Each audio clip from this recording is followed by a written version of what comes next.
At this time, I would like to call to order our first public hearing for the fiscal year 2027 budget. Dr. Taylor, I turn this meeting over to you and your staff to present the budget. Thank you, Chair Dr. Therese. We are here this evening to begin the final budget process for the fiscal year 2027 budget. This meeting represents the first of two required public hearings to receive community input prior to the adoption of the fiscal year 2027 budget. The second public hearing, final budget adoption, and tentative millage rate adoption will be held on May 28, 2026. Chief Mallard, if you would, please come forward at this time to provide an overview of the budget. I would also like to once again thank you and your staff for your continued work and dedication in the preparation of this budget.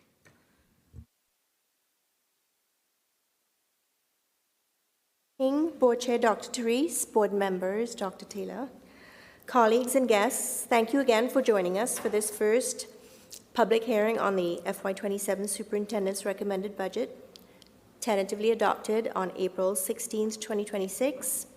Gwinnett County Public Schools proudly serves more than 178,000 students, making us the largest and most diverse school district in Georgia. Tonight, we are presenting a budget that has been tentatively adopted, advertised in the Gwinnett Daily Post on May 3rd, presented and shared to gather community input before our final approval. This budget reflects months of planning, collaboration, and community engagement. We began with stakeholder input through our stakeholder survey last October. We held several meetings to discuss the budget, including students, teachers, leaders, followed by board work sessions in March and April. This hearing tonight is also part of the information and feedback process that includes two formal public hearings, public notices, and ongoing opportunities for feedback through, again, our website, our continuous feedback website. So your voice is important in terms of forming and shaping the final budget. This is the FY27 all-funds budget that was advertised, totaling $3.53 billion for the total expenditure. This is the budget proposed. This is a balanced budget that maintains a stable fund balance, requires no millage rate increase, reflects targeted investments alongside strategic reductions. Our goal has been to prioritize students while maintaining becoming and maintaining more fiscal responsibility. Looking at the property tax revenue planned for the FY27 budget, the budget plan recommends maintaining the millage rate for maintenance and operations at 18.7 mils, no millage rate increase. Over the past 7 years as well, the board has reduced the millage rate by 1.7 millions, reminding us of the millions that we have foregone in the past. We achieved this by absorbing cost increases through efficiencies and reductions while continuing to meet the needs of our growing district. This demonstrates our commitment to responsible stewardship of taxpayer dollars.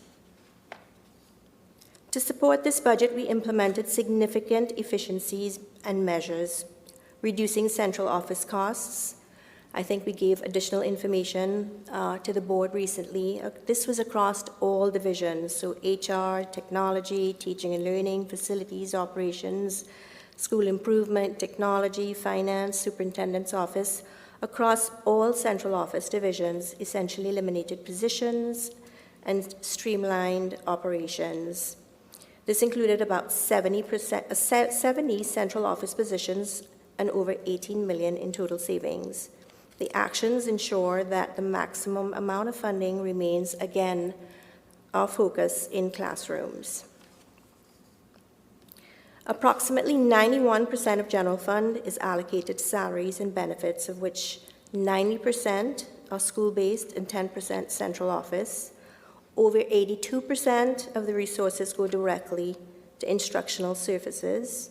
Our per pupil expenditure is $16,156 projected for FY27. Detailed by state and local revenue breakdown, it would be about $6,758 in local and about $8,844 in our state revenue. Of course, what we've projected, we are still below most of our metro districts in terms of per pupil.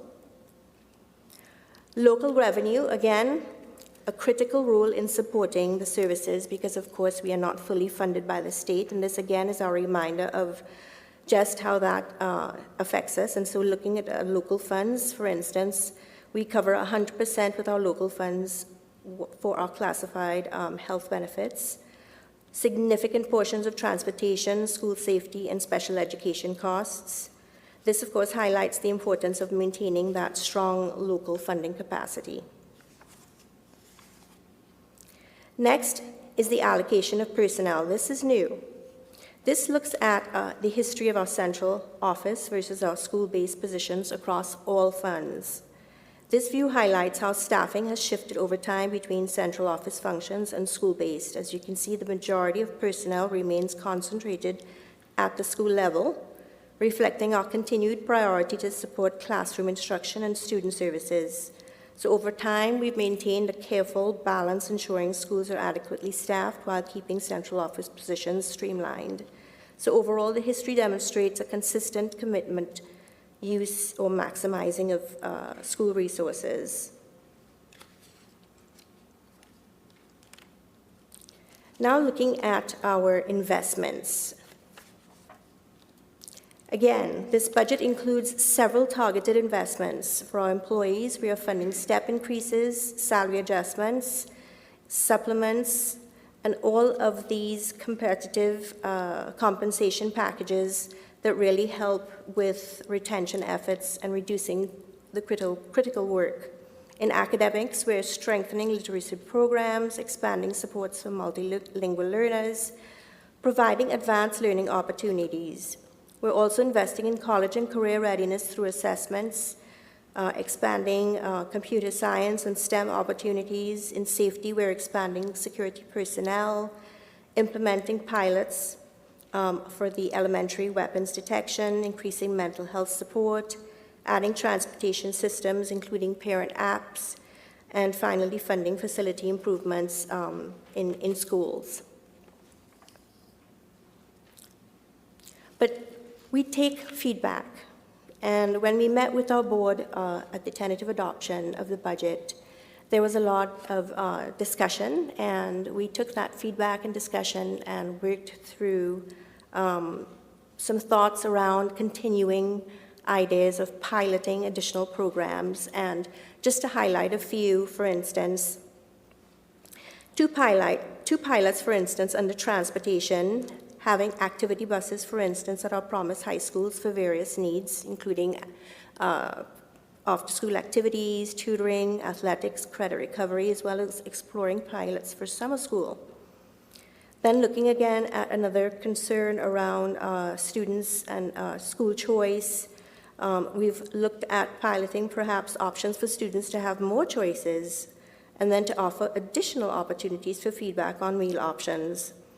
And these are not all. We're also looking at facility utilization, trailer reduction, ensuring that we're maximizing existing space while improving learning environments. We're also continuing to explore enhancements to the Welcome Center to better support families entering the district. Also looking at expanding dual language immersion programs, along with streamlining access to extracurricular activities as part of the whole child experience, student mental health supports, and of course, improving around reporting and transparency. Together, I think this really does reflect our commitment to aligning continued resources and focusing access on student experience and long-term system effectiveness. These investments, of course, are still all directly aligned to our strategic priorities, and as a reminder, these are fully documented on our district's website, showing all of the investments proposed for FY27, along with the alignment to the district's the board's core value and beliefs, as well as the strategic plan alignment. Taking a look at our fund balance, we know that at this point we are very stable, and this, of course, is a key component of our fiscal health. We maintain reserves to manage unexpected costs and economic uncertainty. And of course, we recently adopted a fund balance policy for these very reasons. Importantly, this budget avoids reliance on one-time funds for ongoing expenses and ensuring long-term sustainability. We are continuing to evaluate legislative and economic impacts that even could affect our future funding and future budgets. Each step, as a reminder in the budget process, is designed with board and public input in mind. The tentative budget and presentation are on the district's website and are advertised or were advertised along with tonight's first public hearing. The next public hearing will be held on May 28th, followed by the final budget adoption and tentative adoption of the millage rate. The formal process to finalize the millage rate should begin towards the end of July, beginning August. Those final dates will be announced. At this time, the budget is balanced, student-centered, employee-focused, and community-responsible, with no millage rate increase. We are encouraging all our stakeholders to continue to review the budget information and provide feedback. Thank you for your engagement and your continued support of Gwinnett County Public Schools, and we look forward to your public input. Dr. Therese and Dr. Taylor, that concludes my presentation, and I turn the meeting back to you. Thank you, Ms. Millard. Tonight we have a number of speakers. There's no one here. We have 0. So I also want to take the privilege to continue to encourage our community members that our hearings are for the benefit of the community to come before us to share their thoughts and their comments. So we also want to encourage our community members to, when they can, attend these meetings in person. I know the time is what it is, and we have many working families. I just want to, again, just reiterate that the voices of our community members are important in this process, and to continue to encourage them to be here. There are other ways, however, to engage in the process around sharing feedback regarding our budget. It can be replying to our email, myschoolboard@gcpsk12.org, sending us a direct email there. So there are, we also have a website that includes a web page, which, Ms. Millard, I'm actually going to allow you to share about the web page dashboard, where that page also provides an opportunity for people to share comment as well on that page if you want to share that, and then we'll go into open comments. Absolutely, Dr. Therese. That information, it can be found on the budget information webpage under fiscal year 2027. It says continuous feedback. Just click on that link, and that is how you are able to give continuous feedback year-round. And the budget book also provides detail. The budget book, we have full details of the budget book that you can navigate. It is also translatable in over 180 languages, so hopefully we have grown at least with more families being able to review the budget on an annual basis. There are also information resources that are sort of simplifying certain parts of the budget. There should be presentations of information and information related to budget stakeholder surveys and feedback and results of those surveys. And any additional information that we, deem would be very useful to share with our community. That's where you'll find it, on our budget information webpage. I also want to note that the TAC meetings that we had in April, if I'm not mistaken, in April, and we also had our student advisory council meetings. They also, these groups gave us direct feedback around the budget, and so we've shared those notes with our school system as well. So I want to make that note. Okay. Now, board comments. Ms. Stone, if you want to start.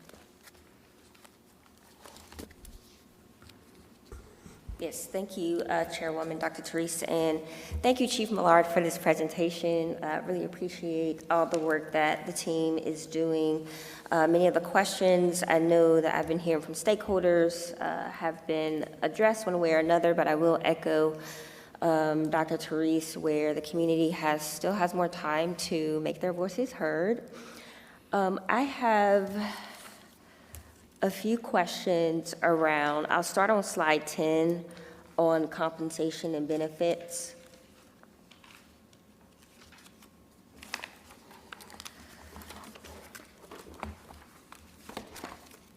And just want to highlight that the 26-27, this strategic implementation focus area, one of them is compensation and benefits, and includes a salary step increase for eligible employees, among other compensation and benefits related. And can you confirm that it also includes coaches and paraprofessionals?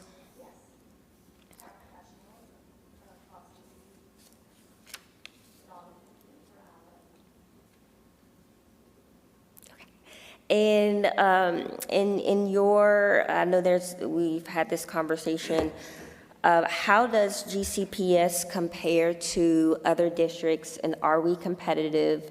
And if we are competitive or are not competitive, so when we look at the different salary schedules and why those numbers might look a little bit different when we compare to other districts, does GCPS have a different funding formula? Could you speak to how we compare to other districts and how GCPS may fund salaries differently?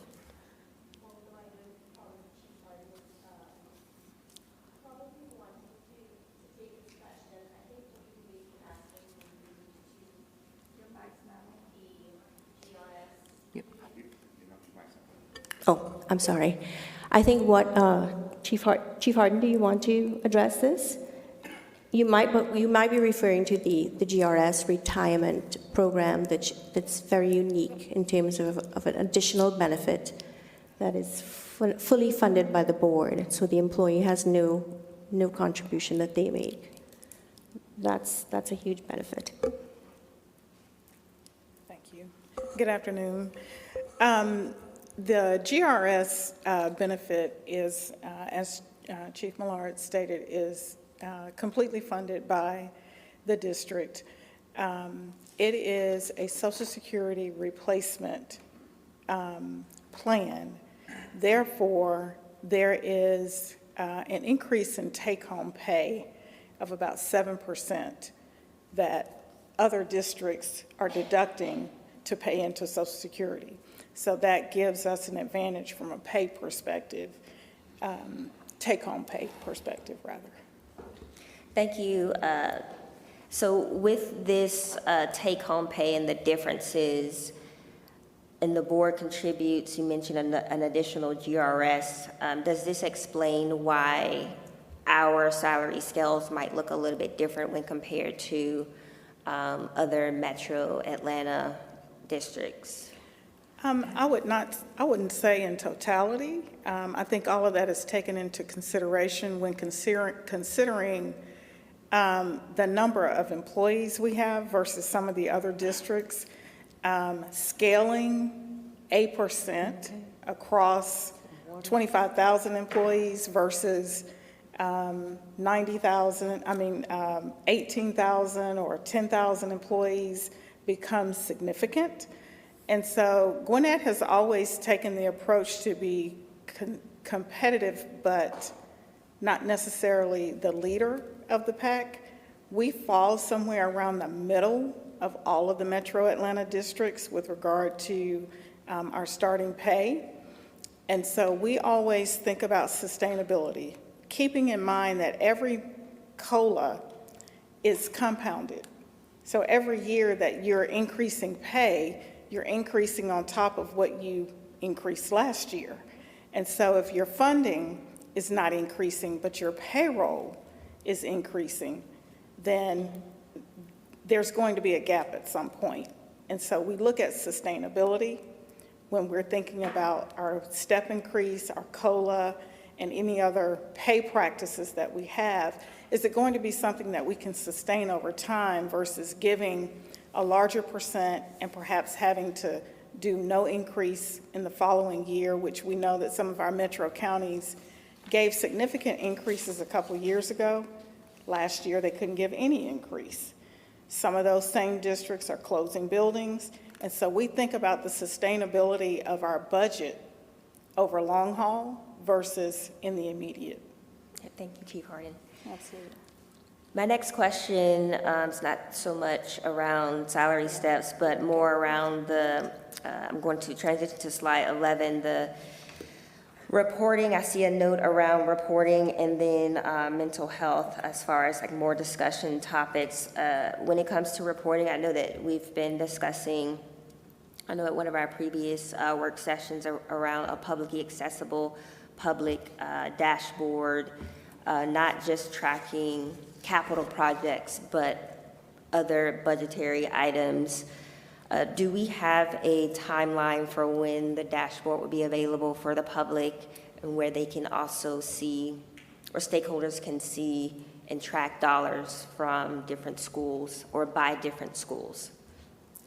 We are about to roll out phase 1, which is really the monthly which correlate with the monthly financial reports we currently produce online with monthly reporting requirements. And then the second phase to that would be a little bit further detail, then adding in the capital plan including projects tied to cluster information and it tied to even the capital plan information that's currently on the website. So there's going to be like 1 or 2 phases of information, but the first phase we're planning to have go live end of May, beginning of June. But we will happily provide an update with a timeline that is a little bit more structured for the board if that is helpful. All right, perfect. Thank you. And my last is more of a comment around the millage rates, and I believe it's slide 4.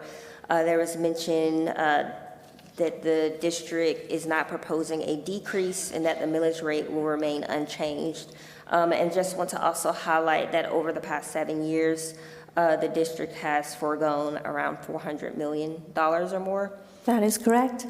Are you able to put in terms of how much cost savings that will look from a single household in Gwinnett? Do we have that number? Would that potentially, that dollar amount number? That's something we're going to pull together for millage rate presentations coming up. So yes, that will be information that will be coming. Thank you, Chief Marr. I think it would also be that would be helpful to paint a picture to stakeholders to show from more of a localized, this is how much money households on average were saving over the past 7 years. Absolutely. Agreed. Good evening. Good evening, Mr. Thanks for Knudsen. your presentation. A couple of quick questions on slide 7. And if you don't have this now, you can get back to me in the form of email or whatever. The first one actually could probably be answered with a nod of a head or a shake by Dr. Goldie. On classified health insurance, is there any discussion at the legislature about picking up any more of that funding? I wish. It's not even on the, okay, it's not even on the radar. All right. Because that's, I We think. wish. Yeah, so in 2012, significant, they used to pay for that, and now they don't, and that's like $200 million currently that we spend on that on an annual basis. Also, on the teacher and sick leave, they changed, the legislature changed that in terms of how to be able to apply some of your sick leave for personal leave.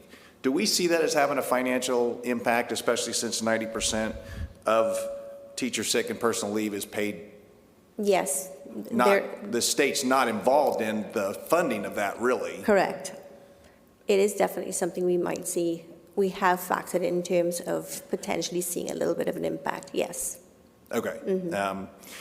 And then the other question I had, and this is something that's probably going to take a little bit more, but in terms of transportation, because I noticed a couple of things you were talking about are pilots about more transportation.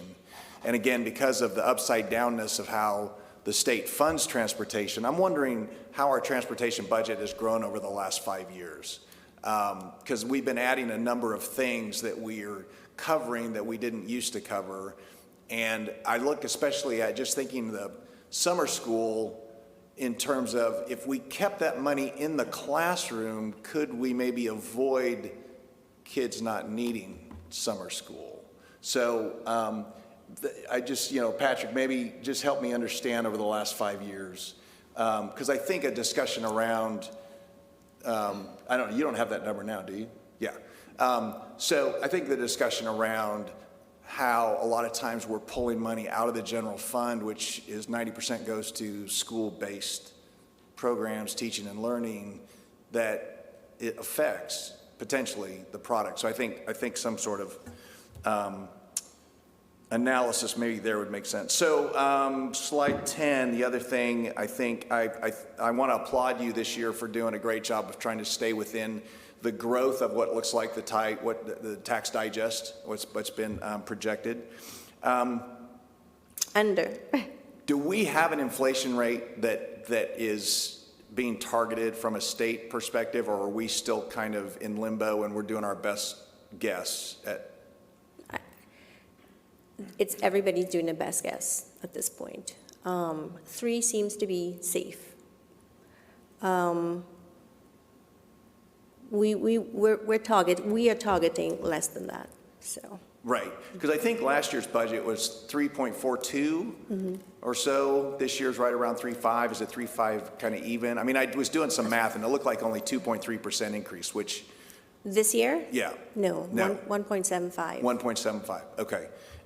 So I really appreciate that, because again, that's the growth of the digest that we are hearing from the county, still to be determined officially. But, Correct. Okay, so that's good. And I was just doing some other, so the 2% cost of living increase, helpful if obviously making up for most of inflation. I did a quick calculation on the $1,000 increase plus the step for a starting teacher would be a 3%, so that's keeping pace with inflation. And so I appreciate the work that you're doing there, and of course, helping out parapros, bus drivers. I've heard that the substitute teacher tiered incentive is well received, especially since that hits their final paycheck, and they have it for the summer, which is great. And so just hats off there. I would say too that when the last time we looked at salaries, went to Ms. Stone's question for Chief Harden, when I did a quick calculation of the 7% that they take home more here in Gwinnett. And I think the other thing too to look at is are we competitive? Look at our retention rates. Look at our vacancy rates. There are almost 0 vacancies. So clearly we're competitive in terms of the overall culture, the cost of living, the live, work, and play here in Gwinnett is very positive. But I think that the last time we looked at salaries, if you take a 7% jump in take-home pay, it moves us up 1 or 2 spots in every one of those charts in terms of our competitiveness. So when you look at those, when you look at those from a gross dollar perspective, right, we might be 3 or 4, but in actuality, and I think for our beginning pay, we might be right at 1 or 2, and then so anyway. Just in my own calculations, I saw that is something that we do that, and not only that, but the proven results at retirement are better than what people get at Social Security. So they take home more now, and they get more later. So I think that's one of the reasons why we have good retention, one of the reasons, so many obviously. So thank you for your hard work, I appreciate it.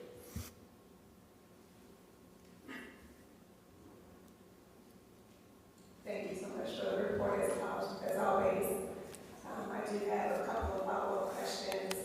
One of the things that I've noticed visiting schools throughout the district since being on the board was the variances around retaining staff in some of our schools, particularly as we think about some of our Title I schools where we see a number of staff members may start there, but then choose to move on to maybe a non-Title I school because the lift may not be as heavy as it pertains to accelerating student achievement.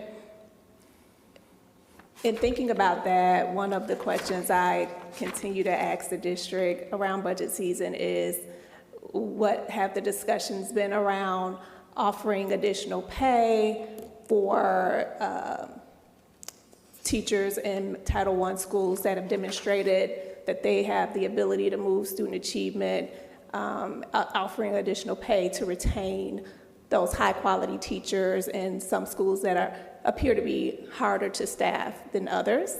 I was glad to hear at a recent forum that my colleague Steve Knudsen would be supportive of that type of pay, if I'm not mistaken. I think you shared that on a recent forum.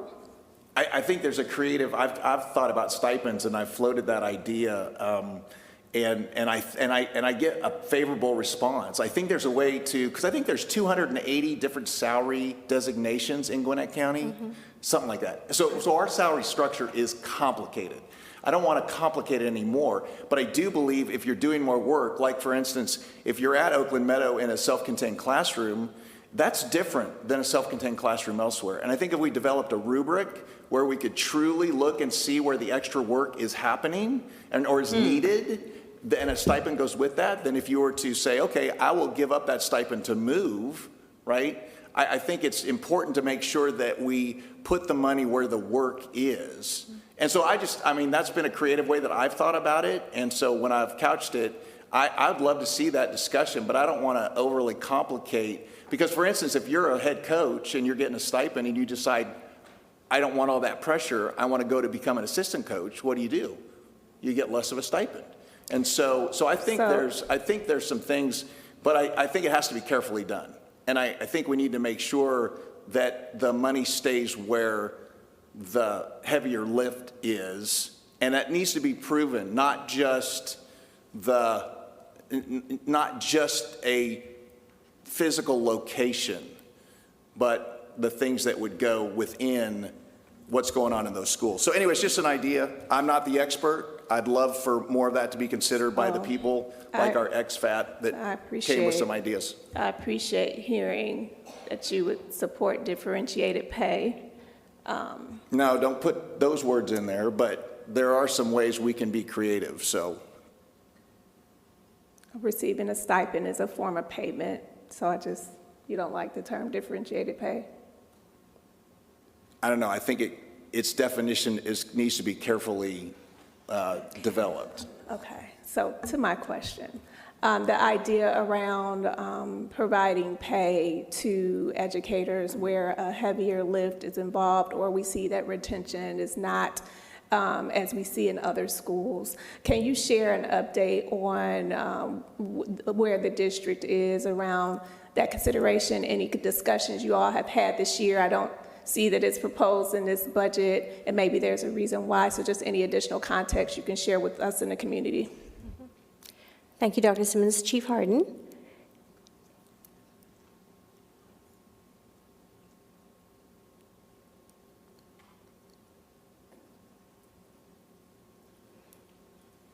Can you provide any context around Title I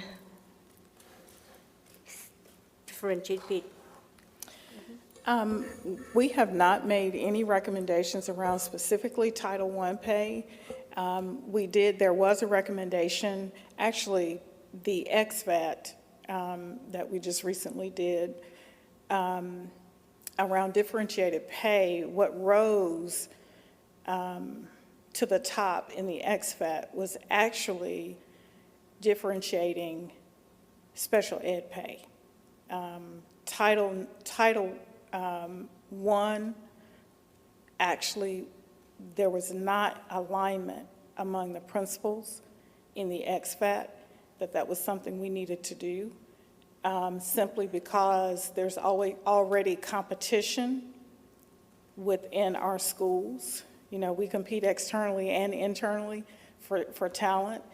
And so the thinking was that there would become a higher level of competitiveness for staff internally if we were differentiating based on title or non-title. But there was clear alignment around supporting some type of differentiation for special ed teachers.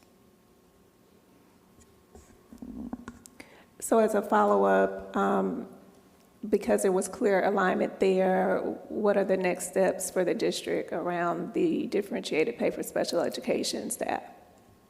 We did make a recommendation, so let me back up a little bit. Paraprofessionals currently receive a supplement for the level of special ed classroom that they are supporting. Our recommendation from the XFAT was to mirror that with teachers, graduated based on the level of severity of room that the teacher is in, but that did not make the budget cut. So at this point, there is a recommendation that I guess could be reconsidered, but at this point, it is not currently aligned to the current budget recommendation. And is there context as to why? I know we only have a finite amount of funds, but can you share maybe why, what were the priorities in place of that recommendation?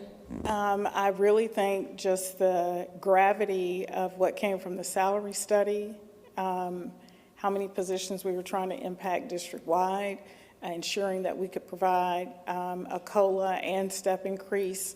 It really just became a matter of trying to prioritize and determine what we could do this year in the budget. Certainly, I think it's something that we could carry forward. And we're in the process now of talking about what XFATs do we consider for the upcoming year, and which of the recommendations didn't get funded do we bring back to the table. And so certainly that is something we could bring back to the table in the XFAT process for this year. So how do we make sure that the recommendations brought as a result of the XFAT this year are not lost moving forward? Do you all develop a multi-year budget plan to say, okay, we couldn't fund it this year, it's a recommendation, we're gonna bring it back and see if we can implement it the following year? How do we make sure this recommendation does not fall through the cracks and is not considered as a priority next year or the year after that? Certainly, Dr. Simmons, anything that is still a priority for the district, once we are starting, I would say once we are completing one budget cycle, we normally make note of everything that is still outstanding, that is still a priority for the district, that will have to be addressed in the upcoming budget. So we already start that process of determining how next are we going to target these. And even if there's opportunity within the incoming budget where funding, is a little bit more than anticipated, so there's room to even start some of those initiatives, we sometimes reallocate and amend and do those things even sooner. So we're constantly looking for ways to still move those recommendations forward once of course it's still the direction of the superintendent. Can the district provide a document of all of the recommendations that came from the XFAT that the board can reference now in next budget season as well, just so that we're able to keep an eye on what's coming out of the XFATs and advocate for moving, prioritizing what came out of the XFAT, not neglecting what came out this year, even though I hear you all saying you may implement another XFAT. I want to make sure that we're communicating to our community that we haven't forgot about what you said was a priority in previous years, and we're keeping that top of mind. Thank you, Dr. Simmons. Circling back to the Title I question, so I think what I hear you saying is it did not come forward as a recommendation because the XFAT did not raise that as a priority. Is that where we landed?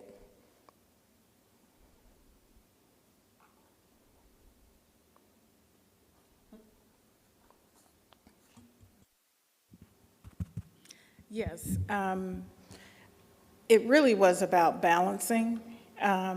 There were a number of recommendations that came out of the XFATs that we conducted, and that differentiated pay was one of the recommendations or one of the items that the staffing expat actually went through. And out of the things that rose to the top as priority to push forward, Title I did not rise to the top of those recommendations. And so it was not carried forward as a recommendation to the board. So in the reports that we're provided monthly, we do see that our Title I schools have about twice as many vacancies as non-title schools. So would you agree that we have more difficulty retaining teachers in Title I schools than non-title schools? I would say yes, and I would say it's not necessarily always about retention in Title I schools. I think some of it is about recruitment. Specifically, when you think about community engagement in some of the communities versus some of the other communities, just as we talk about some areas having the ability to have community support financially, those are some of the things that drive where teachers want to work. And so we have to try to balance in our recruitment efforts, really targeting and pulling those schools in closer and working with those principals to try and staff those schools. While there is a distinct difference in the number of vacancies, they do typically run about 2 to 1. The overall vacancy rate, even with that being said, is low. It's significantly low considering the number of teacher positions we have to have staffed to keep our schools staffed. We are less than 100 positions, whether it's in a title school or a non-title school. Now we have about 100, I think 108 as of today for the entire district for next school year. That is an exceptional space to be in for a district this size. We are not having the difficulties that other districts are having with staffing. Our teachers, our retention rate is increasing. I don't believe we have a staffing issue in Title I schools. And I don't think we have a retention issue in Title I schools. Okay, I appreciate you saying that. I believe, Dr. Therese, if I'm not mistaken, there was a request for a report around retention rates at the school level. I don't think we received that I'm aware of. Did I miss that report? I can't, I have to Can we have that report, retention Yes. rates by school? Yes. Thank you so much. Okay, moving on, my last question. Thank you so much, Chief Harden. I see that there on page 11, it looks like there's mention of exploring additional program pilots. I want to make sure I understand in the context of a budget, how should we interpret this idea of exploring? Are you all going to come to us before we vote on the final budget to say, yes, we are going to do this particular pilot or not? And also, can you layer in additional feedback on how funding is if funding can be earmarked for specific pilots? Is that something that typically happens? I believe we have a pilot happening right now in our schools around the fitness, mental health coaching. I don't remember talking about that last budget season, but I think it's happening now. So I would like to know more about how we're funding our pilots, how are we earmarking funding for those pilots. If we are, any information there will be helpful. Yes, Dr. Simmons, we can earmark or track pilots in our budget process and in our financial system. In terms of the items listed here, there could be answers. I think most of these we're still going to hope to have Dr. Estrella, her input is going to be very, I think, important in making some of these decisions, and I think that was one of the things we were hoping to achieve as well. So it may not be by the time we bring forth a recommendation to adopt, but it could be in an amended budget, early on in, the August amendment, for instance, or the September amendment. In other words, if there's a plan to implement and a timeline to implement certain things, then obviously we would want to have an amendment before you for consideration. So the pilot that's currently happening around the fitness, mental health coaching, are you saying that was earmarked in our last budget? I may need, yes, Chief Harden, I'm not sure if that was one that was grant funded. It might be, yeah. It is not grant funded, Okay. so it is funded out of general funds. I'm sorry, so was that earmarked in our last budget? I'm sorry, I couldn't hear you.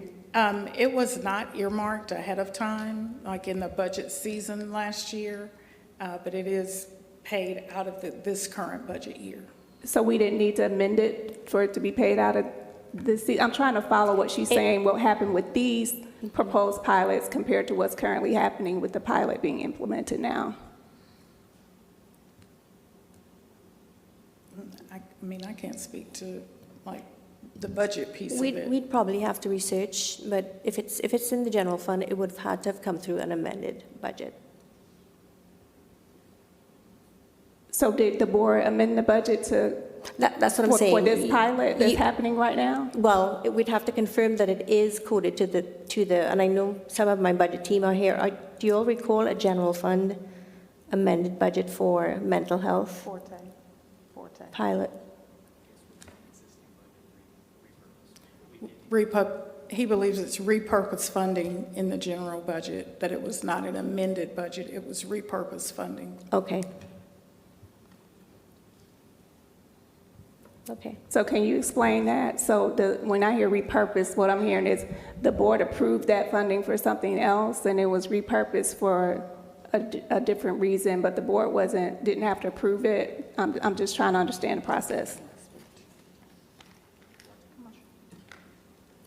It usually means funds were earmarked for a specific purpose, and that purpose was rethought, and this was used in place of that.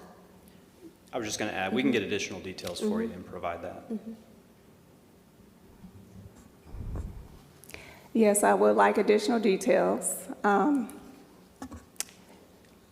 would very much like additional details to make sure that I'm clear on the process, because if the board has approved funding for a particular purpose, my understanding based upon our training and our conversation is that if it's to be used in a different way than it was approved by the board, that there should have been an amendment.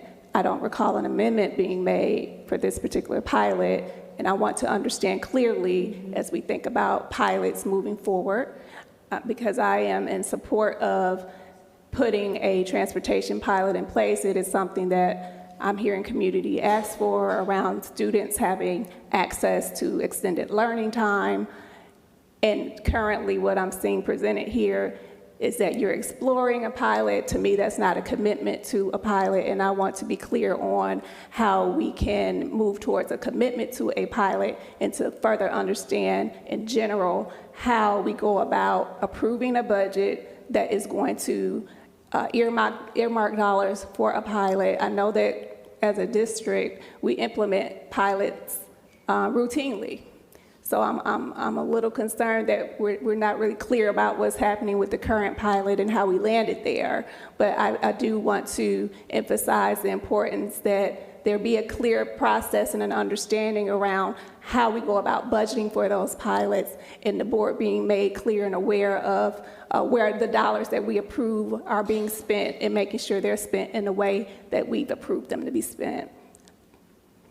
I appreciate all of the work on the team. There's a lot here that I'm proud to support, and where I see that we're actually putting some dollars toward priorities of the board and of the community. So I do want to celebrate that and also continue to push toward transparency around all of our processes and making sure we're being responsive to the community and all of those who put so much time and effort into giving us feedback on how they'd like to see us using our dollars.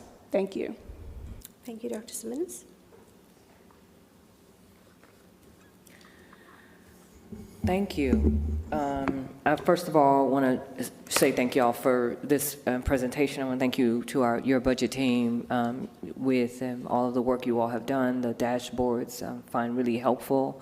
Thank you for sharing the information about the dashboards. I think it's great for community members to also have transparency, and how you will continue to look at more locally how we're using funds. I think you have some elements of that in different parts of what we already have on our website on the various dashboards we have, and I think that continuously evolving in providing information around our budget and ensuring that transparency is really helpful for our community. So I do want to thank you all for continuously improving the dashboards for transparency and for our board. You're welcome. And I just want to also encourage and support that.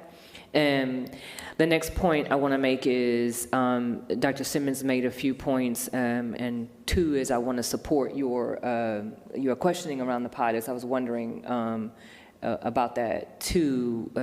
If there is a line item budget that's for pilots in general, maybe if there isn't something in mark, maybe there could be a budget line item that is specific to pilots.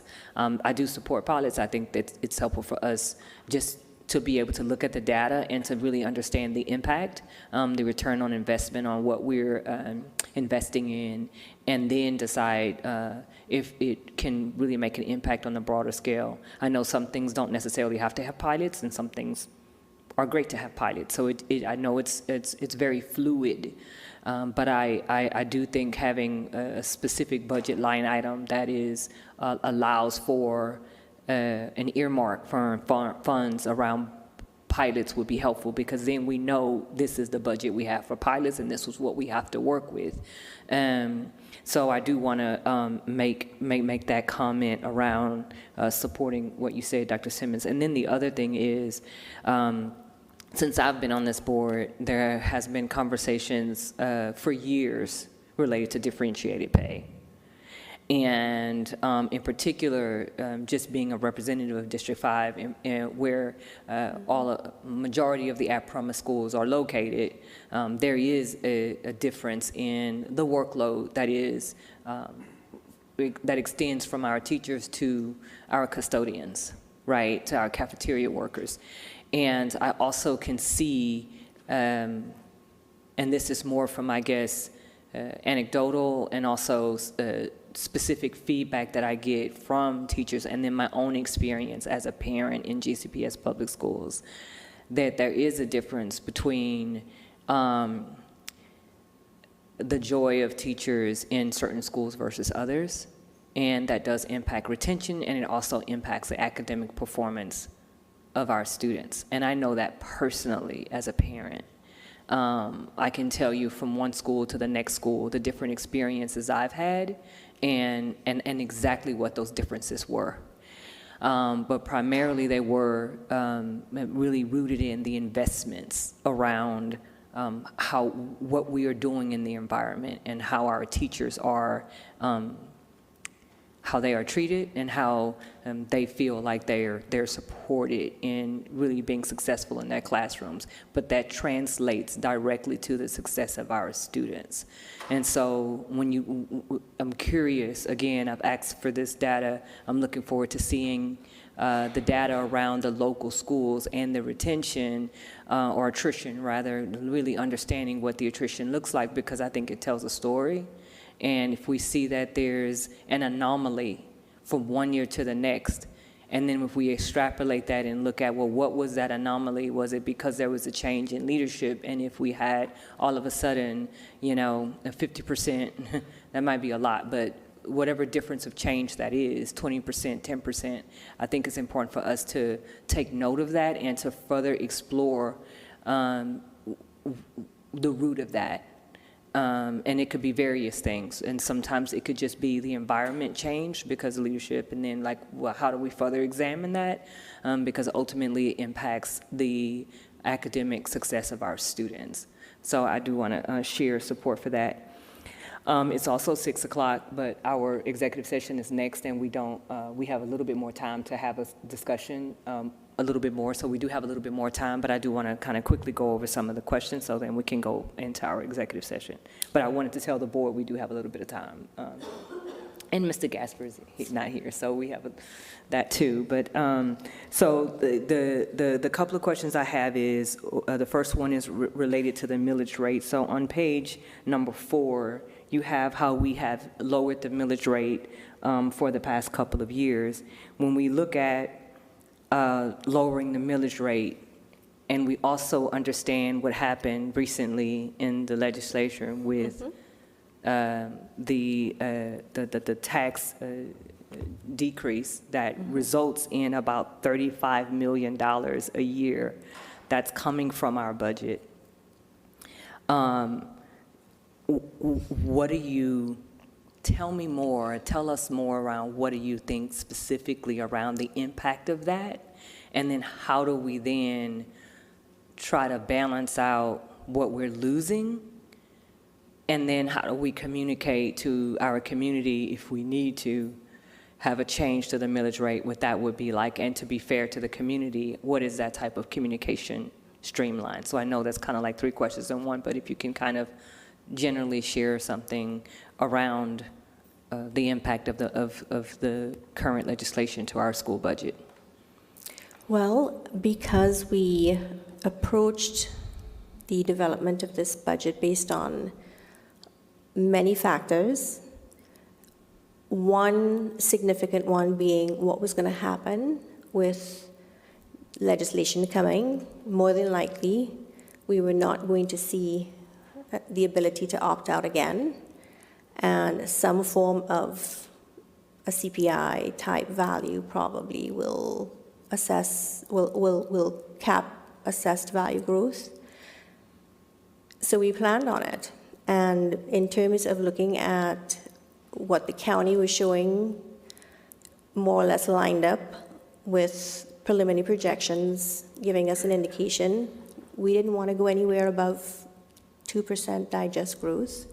So we built the budget significantly lower, 1.75, to accommodate for additional exemptions, growth in appeals, the fact that this growth would not be as high as it has been in previous years, considering we were lowering the millage rate. So all of those things were factored in for quite a long time.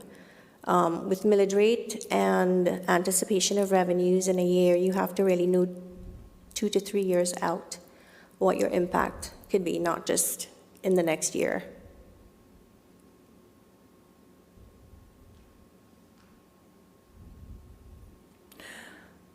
Okay.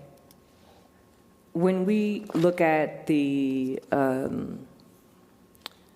costs observed through efficiencies and reductions, can you share a bit more? And let me get the page number. If you look at page number 8, can you explain this slide a bit? I'm seeing there's a difference in 2024 to 2025 with central staff. It looks like the decrease is 7.8 here in 2025. And then the school, this is the amount of investments that we've contributed to the schools that's increased. So you're showing in this slide the decrease in central and the increase in local school support.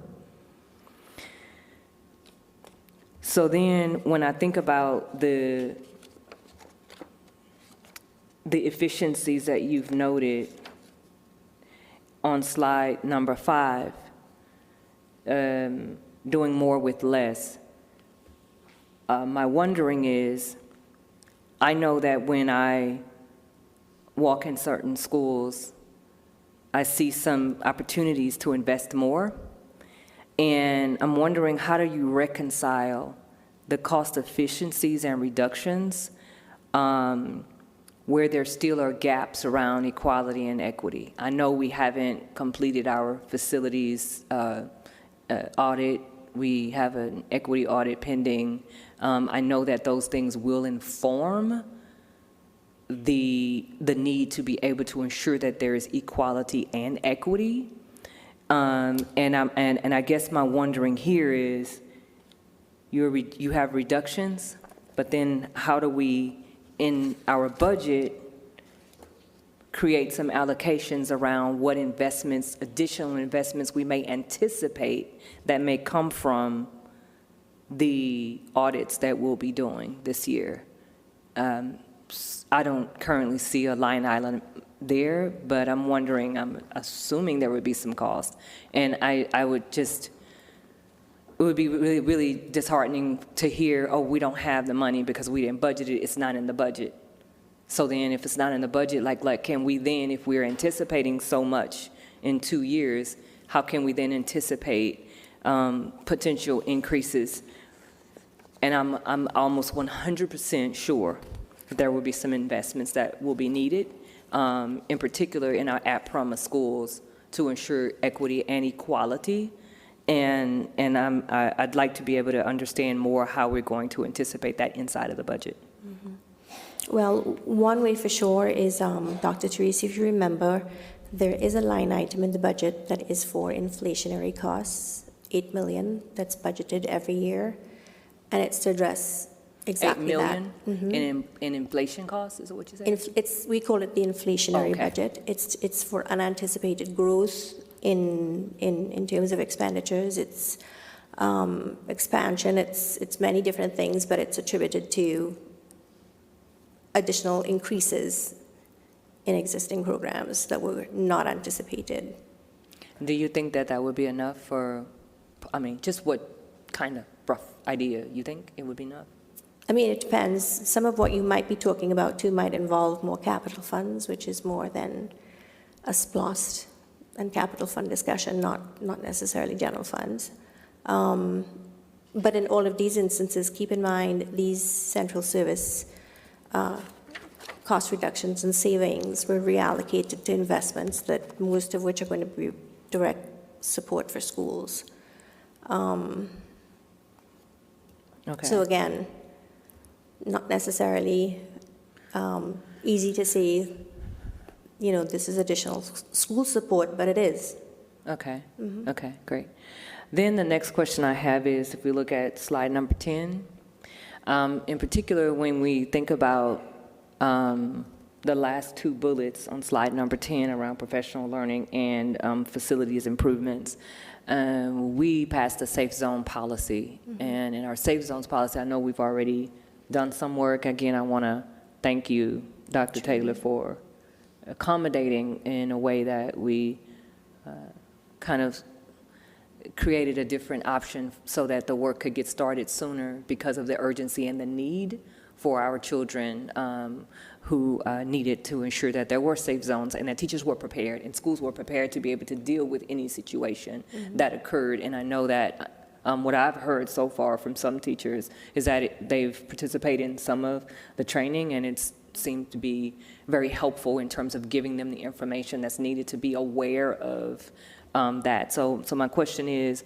what other investments we have here? Because I know that might be part of that, but I'm wondering what else would be included. So if you could talk specifically about investments in the safe zones and what that looks like, and this is more like of a follow-up around our execution of the policy, as well as in general what that learning looks like for our staff.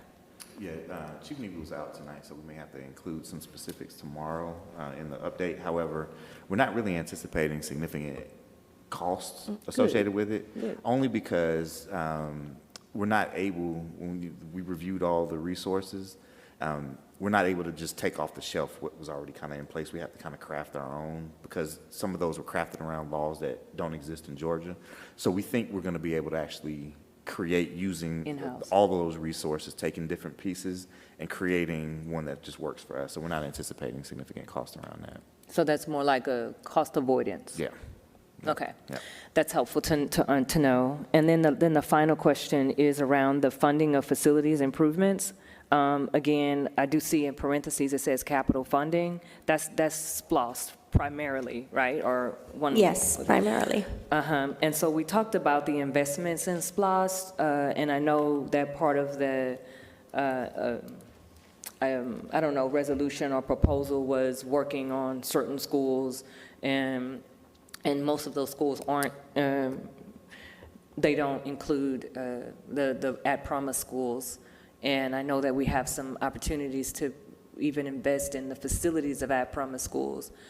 We have a school that's almost to completion, Mary K. Murphy Middle School. I think it's about, how much is Mary K. Murphy Middle School? How much is that, does the cost of that building cost? I can't remember, 20 million? No, more than that. Way more.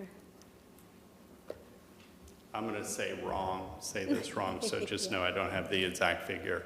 But it's somewhere in the mid-$40 to $50 million range. Have we ever spent $40 million on a middle school before? I don't know the answer to that. It's been a while since we built a middle school. I will tell you our per square foot costs are way below the metro average. We're at $221 a square foot, is what we're building at right now, that school, compared to other districts that are building $300 or more a square foot. We have that much savings in our approach. What's the average cost of a high school being built? Don't know the answer off the top of my head. Second-year was the last one, obviously, so I What can was get the that cost of figure. second year? Does anyone know? I here? don't know off the top of my head. Yeah, it predates me, but I can find that out. Yeah. I can't remember myself. I'm just curious.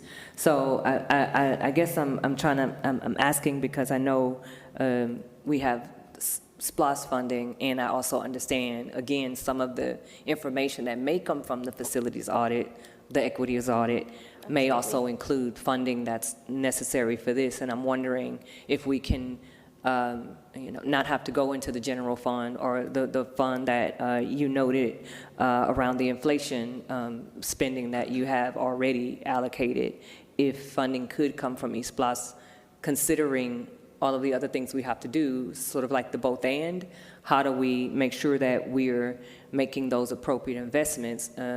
Looking at, again, removal of trailers, especially when now some of our schools are below capacity or maybe at capacity, but there's more space now where the overcrowding may not be so much of an issue anymore, where there's not as much of a need for a trailer. So then there's also a cost around removing trailers. And what does that look like? Because many of our at-promise schools do have trailers, and I know at that time it was to really relieve the overcrowding, and now it looks like for several different factors, our enrollment has decreased. So I think I'd like for us to continue to look at investments around ensuring, again, equality and equity around how we're investing our funds. I think, we recently purchased property that we were going to build a new school on eventually. How much was that property? I can't remember. How much was it? $7 million. So we spent $7 million on property. And then we spent $40 million on a brand new school, which I understand it was to help alleviate the need and growth in an area. And yet, with these investments in new facilities and enhancements and buying property, we haven't still yet met the needs of some of the facilities improvements, and then even other needs that students have. So what's going to happen is now we have a brand new school, Mary K. Murphy School. When kids are competing or in sports and they're engaging at that school, they're going to see and say, wow, why don't we have this? And they say that often when they travel. And so I know that Mary K. Murphy Middle School has certain, perks, bells and whistles that other middle schools may not have. And so I just think that's also something to consider, because it is directly related to belonging when we show and where we put our money. Not that we shouldn't invest in this school. I think it's great. So it's sort of a both and for me. And how do we make sure that we equalize in a way what we have there that we're also investing here? How can we ensure that this too, that they have the opportunity. If we can't do that, then I think it might be an opportunity for us to look into, well, how do we engage in busing students to other schools that may provide opportunities for them that they can't get at their current school. And so now it's sort of like we're going like back into history where busing becomes an option because of inequalities. So just wondering how do we can avoid the need to be able to bus, and there's a cost associated with that too, but I do think that that's something that we really have to be conscious of around what that feels like for a student, and that investments that we have in the $7 million land purchase and a $40 million school that is new, and yet we still have needs in existing facilities and existing schools, and we still have at-promise schools that need investments. And so I continue to say, even some of the funding around what Dr. Simmons has been talking about, differentiated pay, you've been talking about differentiated pay for years. And so have we before, but I think that this is something that, again, more funding around how do we make sure that we're doing that for the teachers who are working harder and more, and that might even incentivize more retention and incentivize and attract teachers that will really benefit our students and have the qualifications. And the last point is I also know in the data that we've received before in the history in the past, if I recall, and you can correct me if I'm wrong, Dr. Simmons, didn't we see that there was a disparity around qualifications? So again, there are so many data points we can use, and if we really put all of those data points together, you will see where the data speaks for itself. So then how do we then make those investments operationally in resources, in differential pay, in facilities improvements and those things, and a both and approach, and also make sure that the children in Archer need what they need because they need a new facility because of the space demands. Right? That area is growing rapidly. So we need to address that. So it's a both and. How do we do that and also make sure that we're fixing things that need to be fixed? So thank you all. Can I All just right. add something really quick? Because you seem to be forgetting that two of the other very new schools in our district are both in title districts. McClure was built to help with overcrowding at Meadow Creek. McClure has bells and whistles that we don't have anywhere else in the district. And you're not complaining about that. Oh, no. Paul Duke STEM, overcrowding for Norcross, the #1 Title I school in a recent award given. Okay, so there have been investments in those areas. So I do welcome the idea of a report, because I think you're going to find that, and the third floor of Meadow Creek, that has all kinds of wonderful advancements, right? Maybe even some things that aren't found elsewhere in the district. So I think it's very important that you not just pick data points that support your position. Okay. Because we do invest throughout this county. All right. So Okay. we'll have the report. All right. So I'm going to respond to you on that. It's real easy, Mr. Knudsen. The two schools you named are themed schools, specialty schools. We've invested differently in our themed schools, specialty schools. My son goes to McClure High School. He's graduating. I know McClure very well, and I absolutely can tell you that McClure is an exceptional school. And my son was moved from McClure. I put him in there because I have the privilege as a board member to be able to look at a school and say, my son is not doing well at one school because of the lack of investments in that particular school. So me as a board member have moved my son from one school to another school because of the lack of investments. And why did my son go to McClure High School? Because McClure High School is a brand new high school. McClure High School has different investments around their facilities, their teachers, and there are other bells and whistles that absolutely contribute to the environment. Lower class sizes. Class sizes impact the learning environment. So I have not failed to forget anything. I know it very well, Mr. Knudsen. What I am saying to you, though, and to our system is, there are, and I would appreciate if the understanding of what I'm trying to say is that there are that when you go to our schools, you will see that there are investments. Meadow Creek High School was another example you brought up. Meadow Creek High School has a parking lot that they can't even use that's filled with trailers, and some of the trailers are not necessary.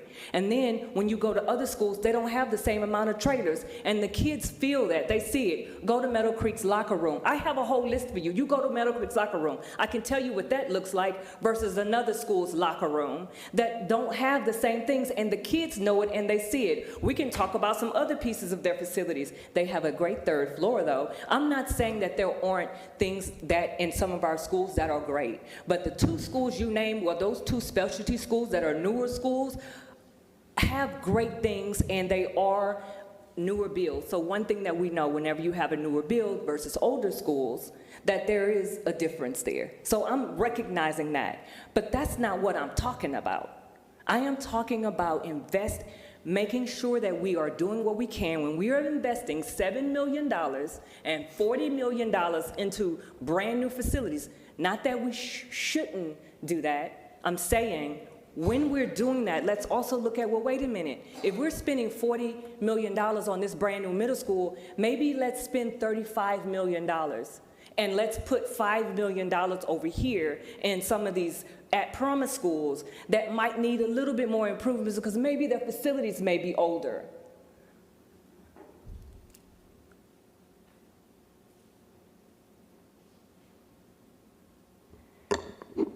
Board members, at this time, if there's no further comments, I'd like for us to just recognize that we have other board hearings that will be posted on our website, and those other board hearings will be, I think we have next month? No, in a couple of weeks, I think. I don't have the date here, but that will be May 28th is our next hearing. So we encourage our board members to, and our community members to please be present for our May 28th hearing. And then if there's no further business, I need a motion to adjourn. I make a motion that we adjourn this public hearing on the FY2027 budget. I second. Is there any discussion? All in favor say aye. Any opposed say nay. It's unanimous.